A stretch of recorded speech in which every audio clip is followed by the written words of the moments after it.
Hello everyone, आज हम Cauchy integral theorem के ऊपर कुछ क्वेश्चंस करने वाले हैं। हमारा क्वेश्चन है evaluate closed integral of z square minus z plus 1 upon z minus 1 d z where c is the circle. इसके दो पार्ट दिए गए हैं। पहला पार्ट है mod of z equals to 1 और सेकेंड पार्ट है mod of z equals to plus half. देखो यहाँ पे हमें फंक्शन क्या दे रखा है, जेड स्क्वायर। हमें जो एफ जेड फंक्शन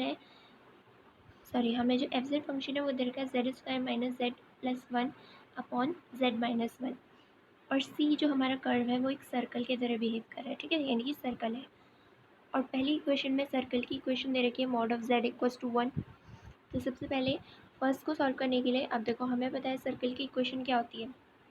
हम पहले वाले को सर्कल की इक्वेशन से कंपेयर करेंगे। सर्कल की इक्वेशन ये दे रखी है जेड माइनस ए, जहाँ पर ए क्या है, सेंटर होगा सर्कल का, और जो राइट हैंड साइड पे वैल्यू है वो रेडियस होगी सर्कल की। तो देखो फर्स्ट वाले को कंपेयर करो इस इक्वेशन से, आपको पता चलेगा जो सेंटर ऑफ सर्कल है वो 0,0 पे होगा और जो रेडियस होगी सर्कल की वो 1,0 होगी, ठीक है, यानी कि 1 होगी इसकी रेडियस। तो ऐसा ही सर्कल एक ड्रॉ कर लेंगे सबसे पहले। फिर आपको क्या करना है, यहाँ से हमें पता चला हमें अब ये हमारा फंक्शन है। मैंने आपको पिछली वीडियो में बताया था पॉइंट ऑफ सिंगुलैरिटी क्या होता है, इसको कैसे कैलकुलेट करते हैं।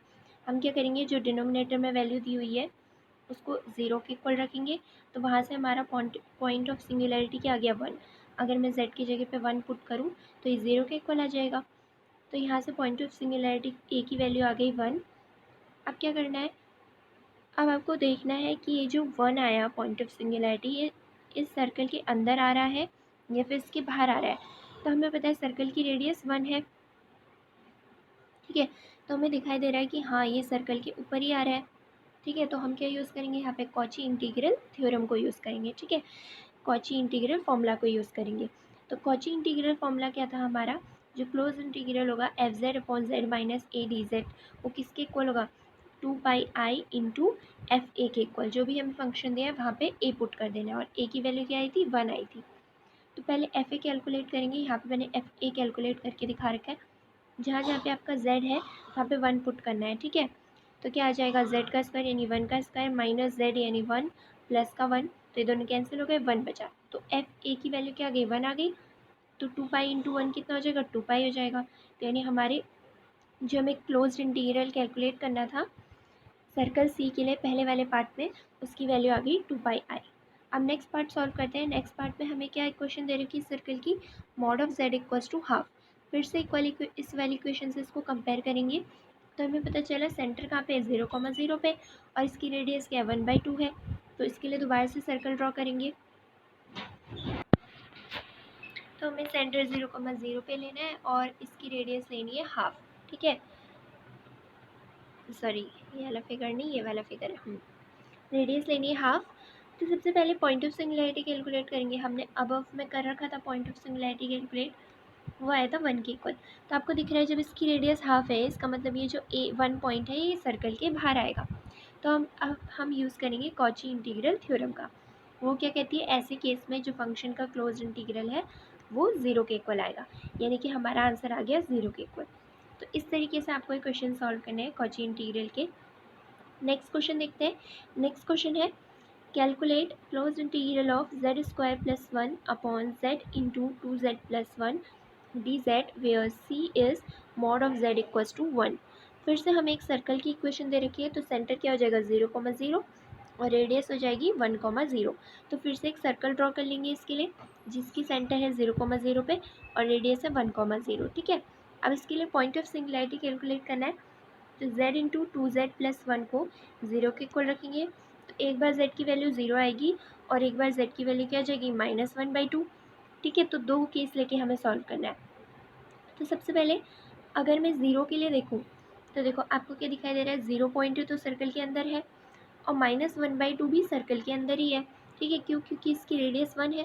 तो इस साइड पे कहाँ पे आएगी इसकी रेडियस, -1,2 पे, 1,0 पे, ठीक है। तो -1/2 इसके अंदर ही आएगा, ठीक है, पॉइंट, और 0 भी इसके अंदर आएगा। तो हम किसका यूज़ करेंगे, कॉची इंटीग्रल फॉर्मूला का। क्यों, क्योंकि दोनों ही पॉइंट सर्कल के अंदर लाई कर रहे हैं। तो दोनों के लिए अलग अलग सेपरेट कैलकुलेट करने से पहले हम दोनों को साथ में कैलकुलेट करेंगे, ठीक है। हमें ये कैलकुलेट करना है close integral of F Z upon z minus A D Z. तो वैल्यू पुट करने पर, जब हमने इसकी वैल्यू पुट करी, अब हमें सेपरेट करना पड़ेगा, ठीक है। जो ये डिनोमिनेटर है इसको सेपरेट करेंगे पार्शियल, ठीक है। तो हमने जब इसको सेपरेट करा तो कुछ इस तरीके का फंक्शन आया हमारे पास, ठीक है। अब ये फंक्शन आने के बाद हम क्या करेंगे, एक बार जेड स्क्वायर प्लस वन के अपॉन में जेड लेंगे, फिर minus 2 into Z square plus one, फिर इसके अपॉन में लेंगे 2z प्लस वन, यानी कि हमने इसकी मल्टीप्लिकेशन इन दोनों से कर दी, ठीक है। तो ये आया हमारे पास। अब हम सीधे कॉची इंटीग्रल फार्मूला का यूज़ करेंगे। सबसे पहले वाले फंक्शन के लिए अगर कॉची इंटीग्रल फार्मूला लगाए तो इस केस में हमें जो पॉइंट ऑफ सिंगुलैरिटी है वो 0 के इक्वल लेना है, और सेकंड वाले केस में पॉइंट ऑफ सिंगुलैरिटी -1/2 लेकर सॉल्व करना है, ठीक है।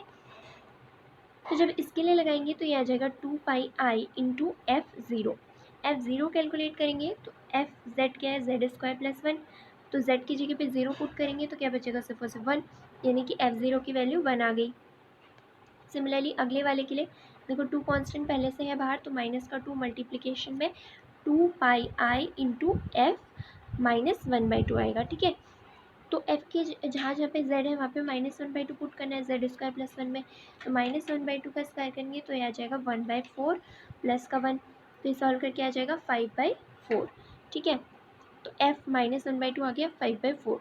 अब इसको सॉल्व कर लेते हैं दोनों तरफ, ठीक है। 2 इंटू 2 यानी 4 हो गया, इस 4 से 4 कैंसिल, तो क्या बचा हमारे पास 2πi माइनस का 5πi। तो जब माइनस करेंगे क्या बचेगा, माइनस का 3πi। यही हमारा आंसर होगा।